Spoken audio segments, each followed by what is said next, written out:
At this time, it's my pleasure to introduce, he's no stranger to any of us, IBTTA's Executive Director and CEO, Pat Jones, to present his annual CEO report.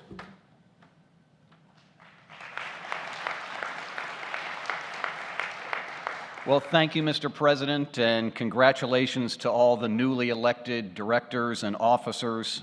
I know that Samuel and Mark just kind of squeaked by, but Diane, received the second VP with overwhelming approval. So congratulations to all the new officers and directors.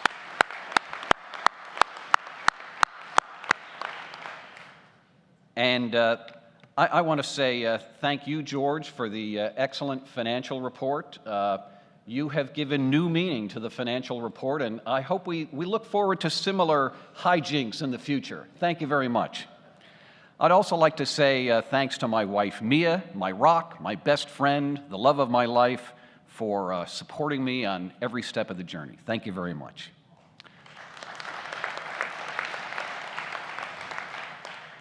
I love participating in meetings like this because it gives me a chance to listen to the universe in a way that isn't always accessible to me in my daily life. The rush of ideas that happens in a setting like this opens up new pathways of thought and intention for me. Listening to the formal presentations on stage and the informal presentations during the coffee breaks and social events helps me be attentive to important messages that I might otherwise miss. This is Greta Thunberg. She's a 16-year-old Swedish climate activist. She started learning about climate change when she was about 8 years old and began her climate activism around age 12. She was disturbed by the Swedish Parliament's inaction regarding climate change and began what she called school striking and standing in front of the Swedish Parliament every Friday on what she calls Fridays for the Future. Her basic message was this: because you don't give a damn about my future, I won't either, and I'm school striking. I mention Greta Thunberg because she's in the news right now. Last month, she made a 2-week journey from Sweden to New York on a sailboat. She doesn't fly, to participate in the United Nations Climate Action Summit on September 23rd. Yesterday, we heard a fascinating presentation about the Apollo program from our keynote speaker, Charles Fishman. In the midst of a gripping narrative about the quest to put a man on the moon and the leadership lessons of the space program, we heard a subtle message about climate change that echoes Greta Thunberg. Charles said, "The people in this room are the ones who can solve the biggest challenge we have today, climate change."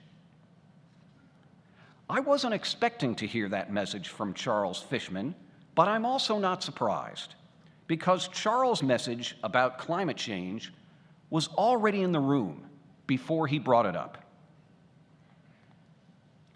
Yesterday, we asked our graphic reporter, Ariel Rothenberg, to create a mural in the exhibit hall as a summary of your responses to this question: what is the most important thing IBTTA could do right now to be sure we are relevant in 2029?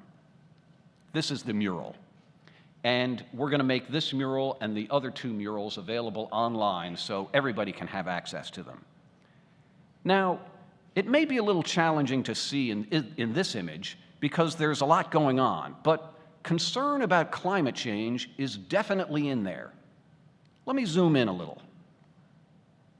There it is. Now we can make it out better. Decarbonize transport, eco routes, sustainable mobility.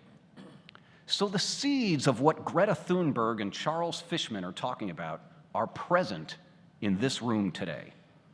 I think those seeds of concern about climate change have been present in this room for quite some time. They just need a little encouragement, a little nurturing, and a little sunshine.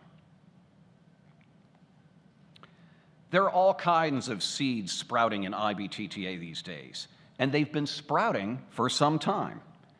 Mary Jane O'Meara talked about it from this stage yesterday morning. She said, "In 1999, I was the second woman to ever serve on the IBTTA board.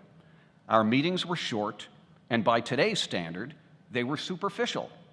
There was no expectation that the board would discuss policy, discuss big ideas, or develop long-term strategy to move tolling and user financing forward. In 1999, convening an association board for a 90-minute tactical meeting was pretty much state of the art." But she began to change things. She called on IBTTA to begin a new strategic planning process that would bring the association into a new era. I think we see the seeds of a new era all around us. On Saturday, the Founders Committee of the Young Professionals Council talked to the IBTTA Board of Directors. Afterwards, one of the members of the Founders Committee, Chelsea Scheid from RSNH, talked to me about her experiences working on the project. They've had 22 meetings since the Orlando meeting in April. And they're working on a mission statement, a charter, bylaws, and plans to hold the first election of officers. A lot of work in a short time frame. She said, "When I started, I didn't know what I was getting myself into." Yes, that's exactly what happens when we start new things. We feel like we don't know what we're getting ourselves into. How did the scientists and engineers at NASA feel when they learned they had 8 years to do something that had never been done before in the history of the world, and they didn't have the tools or the knowledge to do it? How did Chelsea Scheid feel when she embarked on a journey to create a space for young professionals in IBTTA and bridge the gap between generations? How did Mary Jane O'Meara feel when she became one of the only women to serve on the IBTTA board and one of the first women to serve as president? And how did Greta Thunberg feel when she first realized that our planet is on the verge of ecological catastrophe? Scared? Depressed? Overwhelmed? Uncertain? Yes, those things and more. But they all did something about it. They took the next step. Maybe they didn't know what the next step was. Maybe they made mistakes. Of course they did. But they moved forward. We are at a moment of immense promise, challenge, and opportunity for our industry and our world. We may not know what we are getting ourselves into, but guided by our past and inspired by those around us who see things that we can only glimpse faintly, we're going to take the next step.